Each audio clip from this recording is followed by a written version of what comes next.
Culture gaps. Culture gaps. Culture gaps. Culture gaps. Culture gaps. Welcome back to our podcast. We still haven't decided on a name, but it's probably going to be called You Haven't Seen. I'm Gregg. Wait, that's the name of it? No, I just said we don't know the name yet. All right. I thought it was going to be Culture Gaps. I thought it was going to be You Haven't Seen. You know what? I don't know. We We'll probably figure should it have out discussed later. this before we started it. It's fine. It's fine. My name is Gregg. Yes. Hi, Greg. This is my co-host. Oh, I'm Mike. Hey, guys. Yeah. Welcome to the podcast. I thought you were introducing yourself to me. Yeah. You and I have never met. Just to set it up for the listener, this is the first time we've ever spoken. Oh, man. First time we ever spoken. Well, let's break down what this show is about for these guys.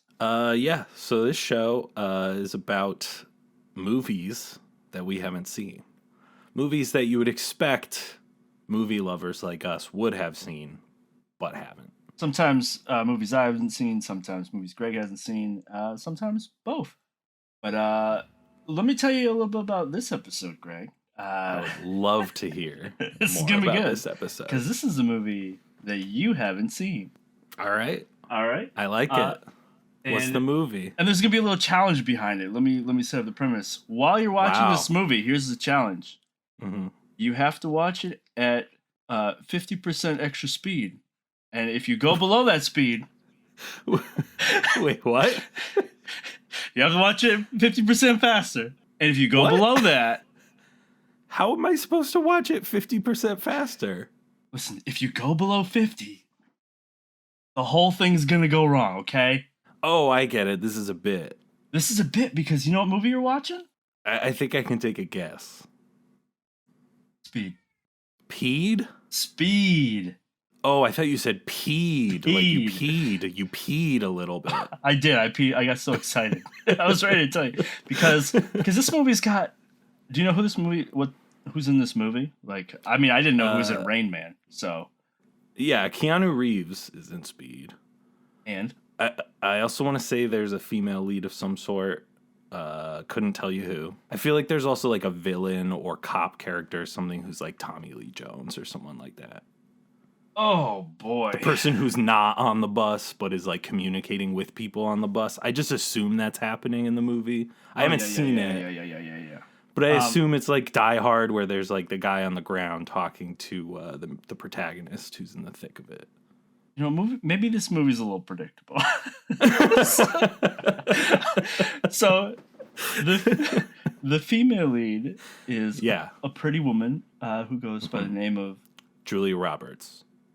Oh, not Pretty Woman. No, I haven't seen Pretty Woman, so I got it wrong. Me neither. It's a woman who has a lot of gravity to her. There we go. Sandra Bullock. Sandra Bullock. Yeah. I didn't mean to blindside you there with the wrong reference.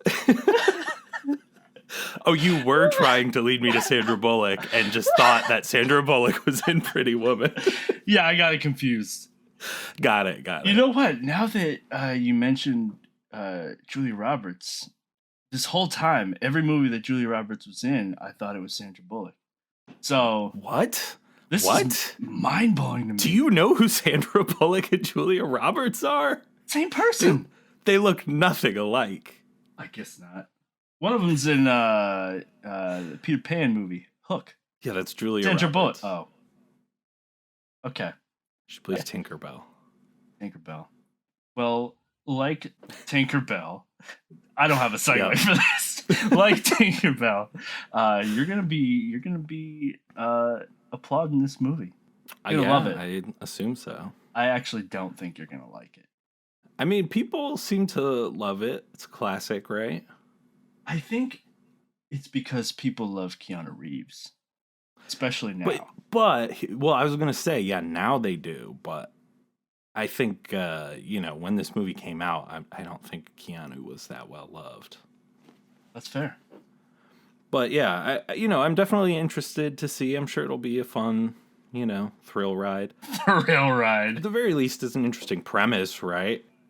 Right, like it's an interesting concept. It's sort of like a bottle episode kind of story where it all takes place in one confined space, I assume, on the bus. I mean, again, this is all just me knowing about the movie. Man, if you like the premise of this movie, you're gonna love the premise to the sequel. Speed 2.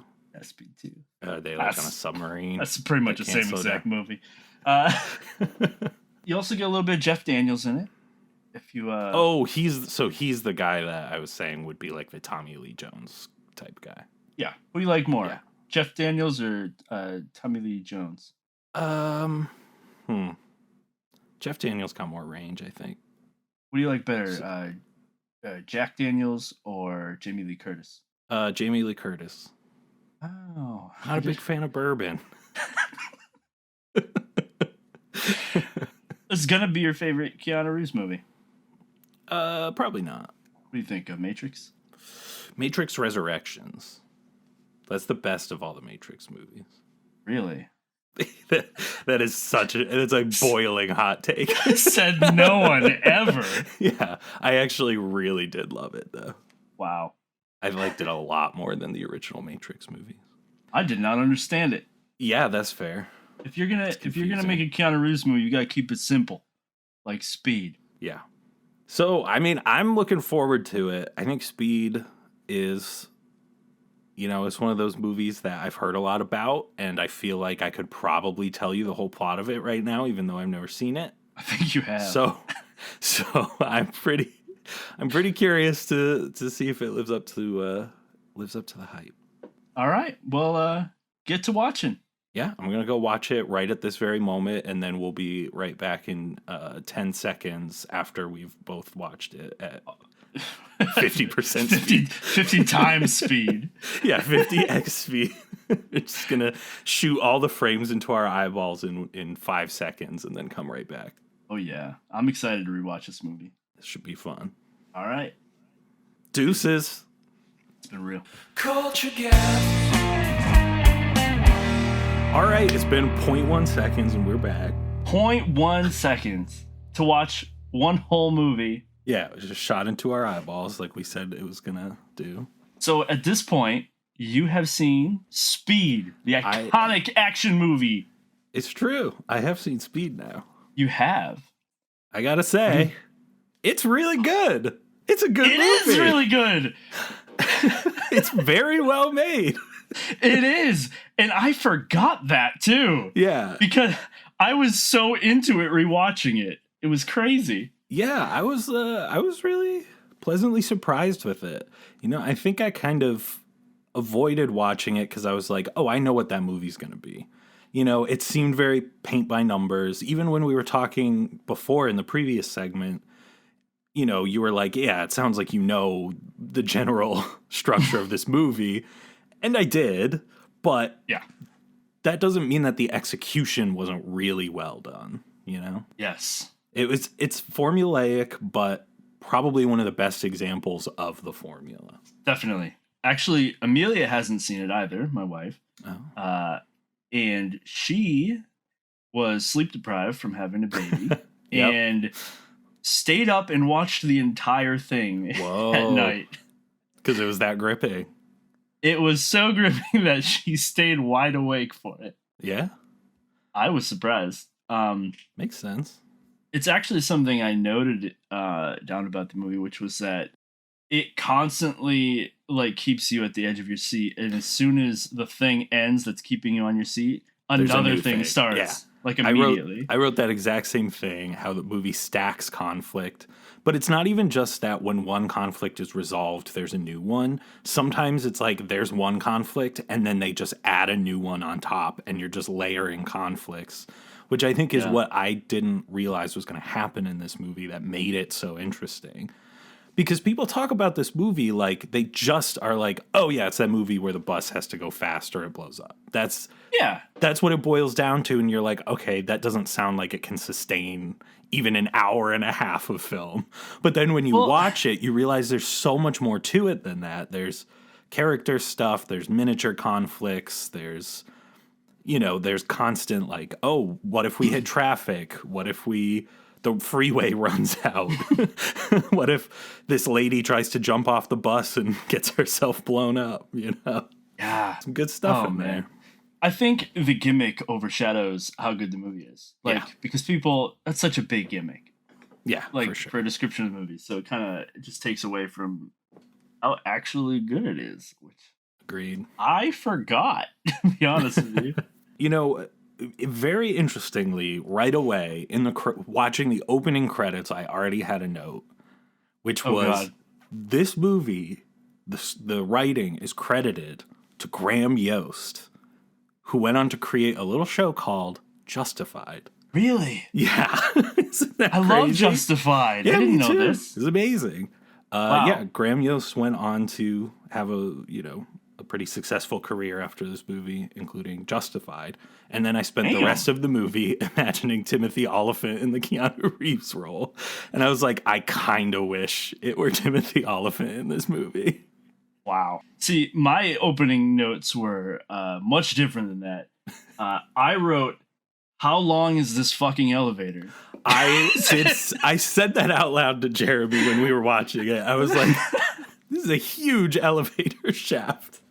It's like, and on the journey of the elevator, they learned how to use 3D text in Microsoft Word for the first time. Yeah, it's all like perspective. It looks terrible. It's ridiculous.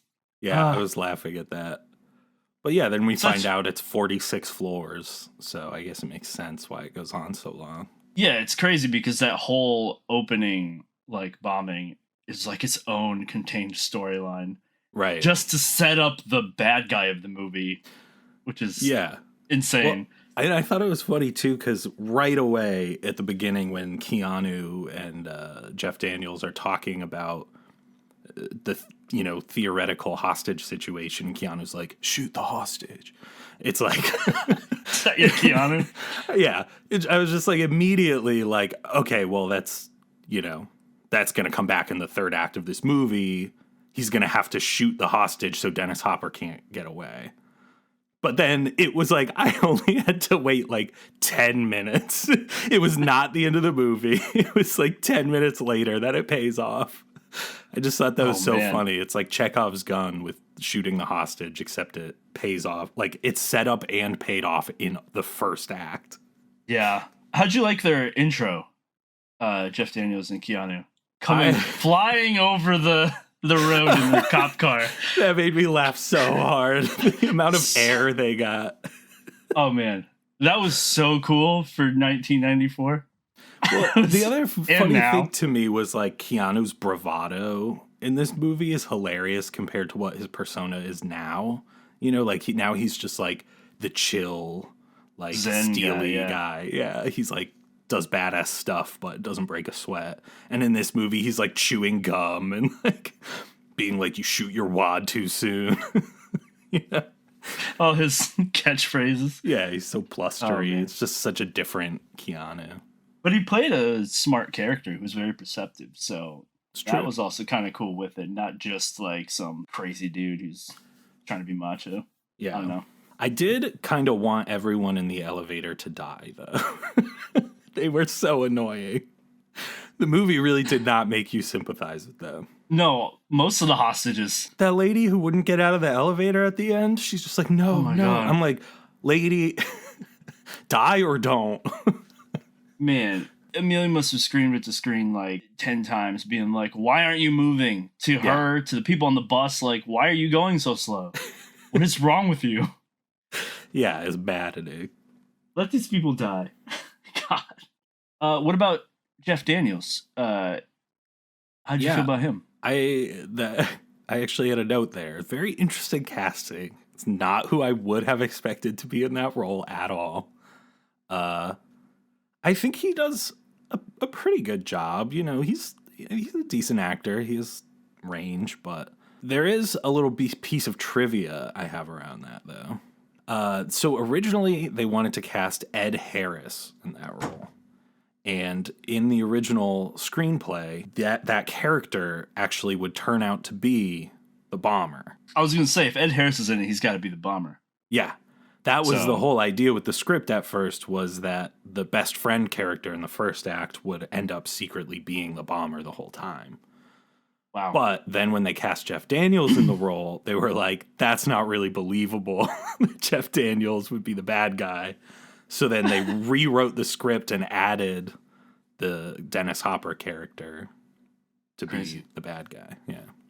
I have a very similar piece of trivia. It's not trivia at all. My note was, I never realized Jeff Daniels looked so much like Kazoo Kid. Kazoo Kid? Does he look like Kazoo Kid? Oh, that's all I could see the whole time. Interesting. You know, one other interesting piece of trivia, since we're talking about rewriting the script, is that while Graham Yost is credited as the writer of this film, the whole screenplay was rewritten by Joss Whedon. What? Keanu Reeves, they wanted Keanu Reeves to be in the movie. He passed on the script because he didn't like it. So they hired Joss Whedon to take a stab at rewriting the whole script. And Graham Yost says that like 90% of the dialogue is Joss Whedon's. Wow. Isn't that crazy? That is nuts. Joss Whedon. And then Keanu read the new script and was like, yeah, I'm in. But, you know, there's some definite Whedonisms in there. Like, this is jumping ahead a lot, but how Keanu has not one, but 2 one-liners after he decapitates Dennis Hopper, where he says, I'm taller. And then he goes back down, and Sandra Bullock's like, what happened? And he's like, he lost his head. He just like gets multiple quips off about decapitating a guy. It's great. I liked Sandra Bullock's part where... Yeah, Sandra Bullock is so good in this movie. She's so absolutely. charming. She's so fun. Like, she just pops on screen. She's a blast. I love that she's driving the bus like the whole time for some reason. Yeah. And she even tells Keanu that her license was revoked. Right. And they do the whole, oh, it was for speeding. Yeah. And I was like, oh my God. Speeding. Yeah, it's great. Oh, She's it's so much definitely fun. great. My big question for this movie, though, is why didn't the bus driver stop when this guy is going absolutely insane driving in front of them? I don't know. I guess just bus got to keep going. People got to get places, you know? Can't miss the schedule. Sam's got to keep going. Yep. So, what was your favorite moment of escalation with keeping you on the edge of your seat? I guess there was a moment when when that baby stroller gets hit. That's what I was gonna ask you about. I was just like, wow, this movie's hardcore. And then no less than 10 seconds later, there's kids about to cross the street. Yeah, right. Yeah, the elementary school kids. Yeah, but it's like there's like a screeching bus and like police escorts and stuff, and those kids are still trying to cross the street. Yeah. Well, kids gotta cross the street. Yeah, they got places to be. That crossing guard's gotta be fired. Right. Yeah, there's some good moments, like the guy with the gun on the bus. Yeah. The bus speeding up for the first time. Like, everything was just, like, anxiety-inducing. Right. Crazy. Well, and then Beth Grant, playing that role she always plays where she's just the crazy lady that you despise. Mm-hmm. But then, the way she goes is actually, like targeted explosives on the bus is something I didn't expect, and I thought was a lot of fun. Yeah. Oh, okay. Because I was like, oh, if one person tries to get off the bus, the whole thing explodes. Those are the stakes. But then when it's like, no, just this one person dies, it's like a really interesting way to keep the narrative going, but still have the same stakes you did the whole time. I thought that was really good. What about Keanu on the little cart going under the bus on the cable? Yeah, that was interesting. Little scooty cart. But then he's just like clinging to the bottom, like stabs the fuel line with a screwdriver. Yeah, it's just one thing after another. Yeah. The tires start wearing out, the gas is running out, like everything's Right. going poorly. Yeah. It is funny though that they like find this way to just be like, okay, they just go to the airport and drive in circles for like, the rest of the movie. Which is smart. Yeah. Like, that's what they should do. It's really smart. And then Jeff Daniels gets himself blown up. Yeah. Did you expect that? That they would actually kill him off? Well, no, because we were getting to a point in the movie where I literally wrote a note that was like, boy, Jeff Daniels just disappears after the first act of this movie, huh? And then he just like shows back up and dies. I was like, So he's like in the first act very briefly. Then he's like on the phone chewing on some shit. And then he just gets blown up. Like I'm like, why is he even in this movie, really? Oh, it's funny you say chewing on some shit, because everyone's got to be chewing on shit to be cool in this movie. Yeah. Well, I also just love on-screen eating. That's like my favorite thing in movies and TV. Because you have to do so many takes that the actors have to find ways to just like pocket the food in their cheeks or take small bites, or like it's just fun to watch the way actors approach it. I also think part of what makes this movie work really well is that it's like one of those movies that's always one step ahead of you, you know? Like in a way that isn't always fair, where it's like, well, I couldn't have possibly seen that coming. But it doesn't really matter because it's just fun that like Dennis Hopper is like, no, I outsmarted you already. Like I rigged my house with explosives and I put a hole under the mailbox, and like, you know, just like he's got everything figured out already. Yeah. Although those quotes would have been ended with Jack, because he talks like Joe Biden. Dennis Hopper's constantly like, listen, like, Jack, I've rigged the bomb, Jack. He's constantly dropping his name to the point where it was ridiculous. It's true. Yeah. I don't know. I thought it was fun. The subway stuff was interesting, I guess. It's interesting how little of this movie actually does take place on the bus. It's only like the middle 45 minutes. Yeah. Well, it only is like 2 hours in the movie, so he only has that long. Yeah, it's just interesting. Like the first 30 minutes are like the sort of elevator stuff, and then setting up the next conflict. Then there's like 45 minutes on the bus, and then 20 minutes in the subway or something. It's interesting. Yeah. They could have easily ended this with Jeff Daniels just busting him and like ending it there and them getting off the bus safely. Because it kind of had like a Lord of the Rings ending where it just kept going and going. It's true. But I think it would have been too short because this movie is only an hour and a half long. That's a good length for it, though. That's a good length for an action movie. It's a perfect length, yeah. It's perfect. Especially for a movie with a premise like this that's interesting but would get sweaty if you tried to stretch it out for 2 hours. Yeah. Although, interestingly, here's another piece of trivia. This movie literally ran out of money before it was done. So they didn't shoot any of the subway stuff initially because they didn't have any money to do it. And they spent it all on explosions. Yeah, pretty much. The bus hits the airplane and explodes. There's no doubt it's like a real explosion. Yeah, that was wild. But so what they did is they created animated storyboards for the final sequences, and that's what they showed test audiences. Just like animated storyboards of the last third of the movie, and apparently people loved it, and they were like, yeah, you have to finish it. So the studio approved more money to get the movie finished. Interesting trivia. I agree. That's why I wrote it down. If I were to say what you rated this movie before I knew that you liked it, it would have been very low. Really? But that's also before I rewatched it. Yeah. But after I rewatched it and after your reaction, it definitely would have been higher because I actually have confidence in it. Yeah, it's good.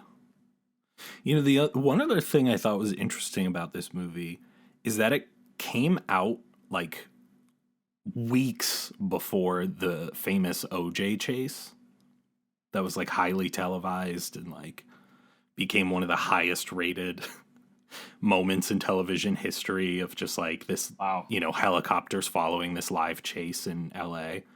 And it's just really crazy how this movie seems to be commenting on that part of our culture, but it came out like 1 week before that happened. It's just really interesting. Oh, that's crazy.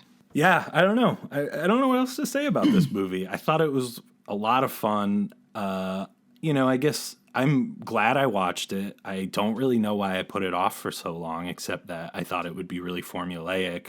And again, as I said at the start, it kind of is, but in a really fun way. It's like Die Hard. Like people hold up Die Hard as this like, perfect screenplay. Like this is the ideal screenplay. So The ideal Christmas movie. yeah, right. So why can't Speed be, the ideal screenplay too? It's got a tried and true structure. Yeah. Keep it short too. That was the golden part of it. Yeah, so Speed, I rated a 8? 8 out of 10. 8 out of 10 for me too. Wow. No hesitation. It's a good movie. No hesitation.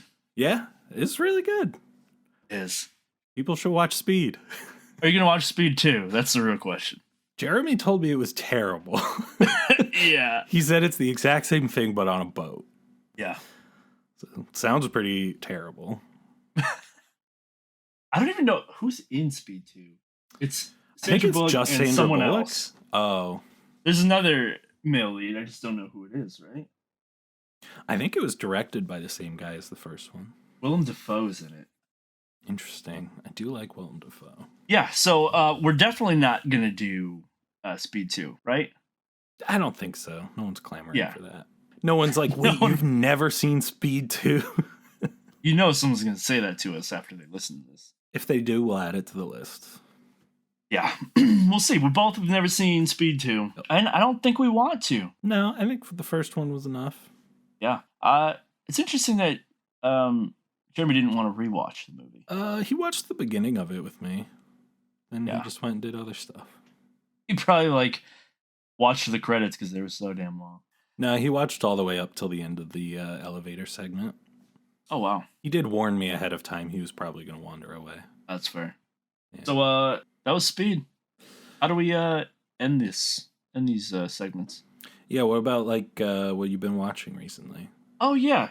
So what have I been watching recently? I watched Speed recently. I rewatched it. Same. I'll be honest with you. I don't know if I watched anything else this entire week. You know what? No, that's not true. I watched a few episodes of Star Trek Next Generation. Really? Haven't you seen all that multiple times? Oh, so many times. It's You just best keep show ever. rewatching it? Yeah. Hmm. Always rewatch TNG. It gives you hope for what the world could be. Or what the world will never be more like. It's disappointment for what the world is. That's more like it. Yeah. What about you? What have you been watching? I just finished the second season of The Righteous Gemstones. Oh, how's that? It was all right. I like the first season better. Fair enough. That's the that's Adam Devine's show. Right? No, it's the Danny McBride show. Adam Devine Oh. is in it. You say Danny McBride's the main character. It's more of an ensemble show, but you could argue that he's the main character. I like Danny McBride shows. I just have not gotten into Righteous Gemstones. I did not like Danny McBride at all until I saw Vice Principals. And that turned me around on him. To be fair, I started watching Danny McBride shows starting with Vice Principals. Is that the only one you've seen? Well, no, because I watched Eastbound and Down after that. Oh, you did? Is that any Yeah. good? I tried it and was like, Danny McBride is so obnoxious in this. I can't take it. Oh, he's so obnoxious, but I think that's it's funny. what surprised me about Vice Principals was he wasn't playing that character that he plays in, every mid 2000s movie. In This Is the End, and he's just crass and loud. That's one of your favorite movies. Yeah, and it works, he works in it, but that's the thing he did in everything for a while. That character was Tropic just Thunder. it. Yeah. Yeah. And then Vice Principals was like, oh, there's some nuance to this character and this performance. This is a lot more interesting to me than just loud, brash guy who hates everyone. Everyone hates him. Tell you what, I'd love to see Speed 3 with Danny McBride. That'd be interesting. He took over the Halloween movies. Really? Yeah, they're in charge of writing those movies. That most Fun recent fact. Halloween movie was written by him. Fun fact, I've never seen a Halloween movie. It's on our list. I don't think I have either, actually. Really? It's only on my list. Nope, it's on both our lists.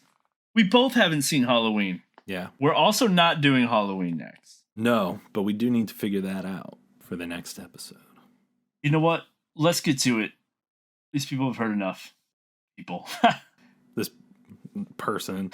No. This person's heard enough. Whoever's listening. It's been real. It's been real, everybody. We'll catch you next time on Whatever the fuck this show's called. Culture Gap.